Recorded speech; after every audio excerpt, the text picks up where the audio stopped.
ကျွန်တော်နာမည်ကတော့ကိုမျိုးဝင်းအောင်ပါခင်ဗျာကျွန်တော်ကတော့ဒီရှမ်းရွှေတောင်ရှူရှဲလက်ဖက်လုပ်ငန်းနဲ့ organic ပလိုင်းလက်ဖက်လုပ်ငန်းကိုကျွန်တော်ဦးစီးပြီးတော့မှလုပ်ကိုင်နေရဖြစ်ပါတယ်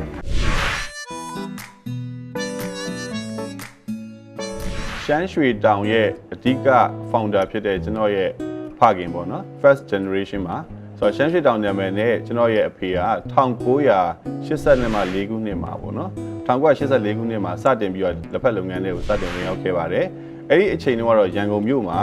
ဒီရန်ကုန်မြို့ရဲ့ညောင်ပင်လေးစိမ်းမှာပေါ့နော်လကဘာနာမည်နဲ့ဒီလက်ဖက်ဆိုင်လေးကိုစတင်ခဲ့တယ်။ပြီးတဲ့အခါကျတော့မှဒီလက်ဖက်နဲ့နီးစပ်တဲ့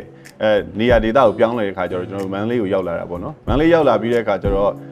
2000ခုနှစ်မှာစတင်ပြီးတော့မှကျွန်တော်တို့ကရှမ်းရွှေတောင်ဆိုတဲ့နာမည်အသစ်နဲ့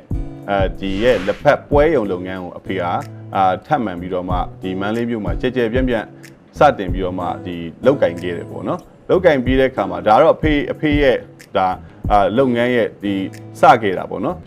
စခဲ့တယ်ပြီးတဲ့အခါမှာကျွန်တော်က2000ထဲမှာကျွန်တော်ကတစ်လောက်မှာကျတော့အဖေရဲ့ဒီကုံချမ်းဖြန့်ချီရောင်းချတဲ့ပွဲရုံလုပ်ငန်းအနေမှာ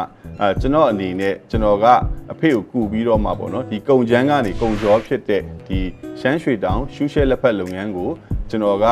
ထပ်မံပြီးတော့မှဒီ branding တစ်ခုအနေနဲ့ value added product တစ်ခုအနေနဲ့ကျွန်တော်ကထပ်မံတီထွင်ဖန်တီးခဲ့တာပါခင်ဗျာ